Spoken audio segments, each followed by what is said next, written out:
Baik, terima kasih pemirsa Teman Indonesiaku. Kita tiba di segmen Ngobrol Syariah. Sudah bersama saya, Gus Han. Assalamualaikum, Gus. Waalaikumsalam warahmatullahi Nah, wabarakatuh. ini segmen baru nih, Gus. Ya. Kita akan berbincang-bincang tentang apapun tentang syariah. Nah, kali ini pemirsa, kita akan berbicara tentang riba. Nah, awas terjebak riba. Nah, Gus, sebenarnya riba itu sendiri dari definisi Al-Quran dan hadis itu sendiri, apa sih, Gus, riba itu? Ya, di dalam Islam itu kan yang Bisa didekatkan, Oke, Gus? yang di dalam Islam itu kan yang tidak diperbolehkan adalah ribanya, ya kan? Wahalul baya wa harrama riba, jelas. Jadi ketika kita tanya tentang definisi riba, itu adanya ziyadah. Adanya tambahan dari nilai yang awalnya tanpa ada upaya lain. Jadi misalnya kita pinjam sekian, kembalinya harus sekian. Nah, itu dia. Dan ketika akadnya itu disepakati bahwa nanti tambahannya ini kamu harus nambah sekian ya, maka itu adalah proses ribanya di situ. Jadi kita nanti kita akan berbicara tentang masalah muamalah itu tidak bisa seperti halnya ketauhidan yang harus pasti hitam dan putih. Ketika kita bicara riba, ketika masalah ekonomi dan muamalah itu pasti ada ikhtilaf. Maka ketika saya diajak bicara masalah ini, maka saya mengatakan bahwa riba, esensi riba itu pada adanya ziyadah, adanya nilai tambah. Nah, ketika ini diterapkan kepada lembaga, maka belum tentu lembaganya itu juga riba. Nah, misalnya bank, apakah bank itu riba? Belum tentu. Ya, itu. Karena sistem dan mekanismenya sekarang kan ada modifikasi dari para ulama-ulama. Maka pentingnya ilmu di dalam Islam itu di sini. Karena ini untuk menjawab keperluan umat, karena memang situasi zaman sekarang ini tidak bisa lepas dari kemudahan-kemudahan yang sekarang ini yang mampu memberikan kemudahan itu adalah lembaga bank. Nah, itu masalahnya. Jadi adanya ziyadah atau adanya tambahan ketika itu kita misalnya pinjam uang begitu, kita ada tambahan itu akhirnya ada riba begitu ya. Ribanya di situ itu. Oke. Tapi ketika itu ada yang mengatakan juga tergantung akad di awal. Gitu Gus. Ketika misalnya Gus Han, saya pinjam uang ke Gus Han misalnya 1 juta. Tapi di awal Gus Han sudah mengatakan ini, di awal ini kamu saya pinjemin uang 1 juta, tapi nanti saya juga mau ngambil untung nih ya, 500.000 misalnya. Ketika akad awal itu sudah disepakati adanya ziyadah atau adanya tambahan oleh kedua belah pihak, itu apakah masih hukum itu jatuh hukuman riba atau bagaimana tuh Gus? Iya, tetap saja bahwa itu adalah riba. Meskipun saya tidak keberatan. Ya, meskipun tidak keberatan. Karena nggak mungkin kalau misalnya kita keberatan, kita nggak dapat duit itu. Padahal posisi itu kan kita sedang butuh. Ya kan, mau nggak mau ya sudah kita ini kan. Tetapi kalau ada inisiatif dari kita memberikan jasa kepada yang memberikan uang, itu hal lain. Jadi kalau misalnya Ustadz Sofyan misalnya ngasih saya 5 juta, pinjemin saya 5 juta. Dan Ustadz Sofyan tidak mengatakan apa-apa, tetapi inisiatif saya, karena Mas Sofyan saya anggap menjadi berbaik hati, maka saya tambahilah. Pulangnya nanti saya tambahin lagi 5 juta plus 500 atau plus 100. Dan ini hadiah namanya. Itu lain. Maka riba itu tergantung dari akadnya. Di awal ya Gus? Akad awalnya dan juga ada sebenarnya apa sih untungnya Allah mengurus riba ini? Kan nggak ada kaitannya sebenarnya. Tetapi murni untuk menjaga bagaimana kita bermuamalah dengan baik. Banyak sekali sekarang ini korban-korban rentenir, banyak sekali korban-korban pinjaman online dan sebagainya. Nah, hal-hal seperti itu ini yang mau dilindungi oleh Islam gitu. Jadi Islam hadir itu bukan mempersulit umatnya, tetapi lebih kepada bagaimana umat ini terjaga, terhindar dari horor, terhindar dari sesuatu yang tidak jelas, terhindar dari tipu muslihat dan sebagainya. Gitu. Nah, ini bagaimana mengatasinya seperti itu Gus? Apalagi sekarang pinjaman online atau pinjol sangat merajalela dengan kondisi umat atau warga sekarang yang secara ekonomi banyak yang kepepet begitu Gus ya. Mengatasinya bagaimana nih Gus? Kita bagi dua hal ya. Jadi kita harus memahami bahwa sekarang ini zamannya kemudahan untuk mendapatkan sesuatu. Tetapi yang menjadi problem adalah ketika umat kita masih belum bisa membedakan antara need dan want. Need dan want. Need dan want. Kebutuhan dan keinginan. Masya Allah. Nah, sekarang ini banyak sekali terjadi pinjol-pinjol itu hanya faktor yang remeh-temeh. Sesuatu yang sifatnya konsumtif dan lain sebagainya. Sehingga kadang-kadang orang nggak mikir lagi itu riba, nggak mikir lagi itu apa, lebih mengatakan bahwa ini adalah untuk menjadi media riaknya.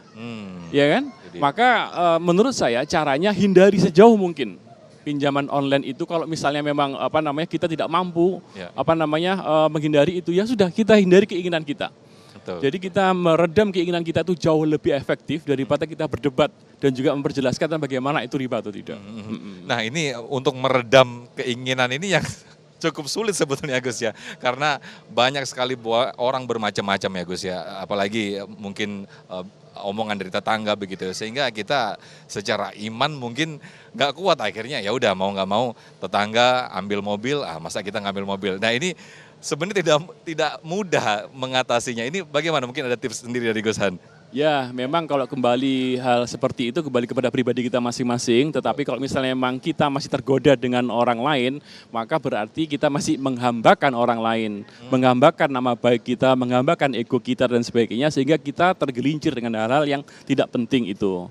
Maka sebaiknya memang kita perbanyaklah sesuatu yang kira-kira bergaul dengan orang-orang yang memberikan manfaat positif kepada kita semuanya. Jadi sekali kita terjebak dengan pinjol, itu akan terus dan banyak sekali korbannya. Dan kita tidak ingin seperti itu. Majelis Ulama Indonesia sedang mencari formula yang pas. Dan kita harus buka mata tentang bagaimana fasilitas bank yang selama ini harus kita akui memudahkan hidup kita. Saya mungkin mengatakan, apakah nggak berani mengharamkan bank karena saya pengguna bank? Saya pengguna bank. Saya misalnya ada ATM, misalnya ada pesan tiket dan lain sebagainya, kan dimudahkan oleh fasilitas itu. Ketika saya membayarnya lebih dari apa yang seharusnya saya bayarkan, maka ziyadah itu saya anggap sebagai jasa. Sebagai jasa bank telah memberikan kemudahan kepada kita semuanya. Nah, ini yang ingin saya kembalikan lagi, bahas masalah tadi, kenapa kok masih sampai sekarang masih belum clear antara apakah bank itu haram atau bank itu riba dan sebagainya. Karena masih banyak perspektif dan juga cara pandang yang harus kita duduk bersama-sama. Nah, kembali lagi bagaimana kita caranya agar terhindar dari pinjol dan juga terhindar dari iri dengan tetangga, beli apa, yang satu beli kulkas 2 pintu, nggak mau kalah beli 3 pintu, sana 3 pintu, 5 pintu dan sebagainya. Nah, nafsu itu yang harus kita kurangi. Nafsu konsumerisme itu yang harus dikurangi. Kalau itu saja bisa kita kendalikan, maka insya Allah orang-orang Islam tidak akan terjebak dengan pinjaman-pinjaman yang sifatnya menjebak itu. Ya Gus, ada orang yang memanfaatkan bunga bank itu, mereka tahu ini semuanya riba, namun memanfaatkannya dengan mengalihkan ke hal-hal yang baik seperti pembangunan masjid, kemudian pembangunan fasilitas-fasilitas umum yang itu membantu tentang dakwah. Ini bagaimana dengan penyikapan seperti itu Gus? Ya, saya bicara fakta ya, banyak sekali orang-orang kita yang resah. Para pengusaha-pengusaha itu resah, bingung saya, dia berpikir bingung saya mau naruh uang di mana. Betul. Sementara semua perbankan di sini mekanismenya seperti itu, sistemnya seperti itu. Maka dia mengambil jalan keluar, dia tidak ambil ziyadah itu untuk kepentingan dia, tetapi untuk kepentingan dakwah, untuk kepentingan sedekah dan sebagainya. Itu menurut saya solusi yang bisa kita ambil sampai nanti ada formula yang pas untuk menentukan bagaimana hukum dari perbankan dan juga riba. Kalau riba sudah clear ya, kita tidak bicara ini ya. Riba sudah clear, nggak bisa kita kutak-kutik lagi karena Al-Quran juga mengatakan itu. Tetapi kalau misalnya sudah nanti clear tentang status perbankan di Indonesia ini clear, maka insya Allah nanti pasti akan mereka ngambil itu. Tetapi perlu diketahui bahwa di Mesir itu berubah-berubah loh. Tahun 90-an sekian itu haram, tahun 90-an ke atas halal dan sebagainya. Sementara kita baru juga mengharamkan, juga nanti lagi proses lagi ada berdirinya bank syariah dan sebagainya. Maka ini membuat umat bingung, bukan bingung, inilah Islam. Inilah Islam, al-ikhtilaful ummah rahmah, dan membuat kita meyakini bahwa Islam hadir itu mencari solusi bukan hanya ketauhidan saja, tapi juga permasalahan-permasalahan kemanusiaan dan juga kemuamalahan. Gitu. Nah, termasuk ini terakhir Gus, bagaimana sikap kita dengan kondisi bank syariah yang mungkin masih belum maksimal gitu ya, belum dikatakan maksimal, dan masih ada di situ bunga begitu. Ini bagaimana sikap kita? Ya, kembali lagi kepada niat, dan kita berpikir bahwa kita ingin terhindar dari niat, terhindar dari riba, itu sudah alhamdulillah. Dengan kondisi keekonomian, ini keinginan itu sudah alhamdulillah. Berarti ada di antara kita, di dalam hati kita, itu ketakutan kita kepada Allah SWT. Kalau misalnya ada hati kita seperti itu, berbahagialah, berarti kita masih dapat hidayah dari Allah SWT. Baik, Masya Allah, terima kasih Gus Han atas bincang-bincang kita di Ngobrol Syariah ini tentang awas terjebak riba. Kita nanti akan hadir di tiap pekannya di Damai Indonesiaku, ada segmen khusus di segmen 5 yaitu Ngobrol Syariah, mengenai apa saja tentang keluarga, tentang hal yang syariah. Mudah-mudahan bisa memberikan manfaat dan juga menambah khasanah keislaman kita. Jazakumullah, terima kasih Gus. Tetaplah di Damai Indonesiaku. Usai jeda, kami kembali.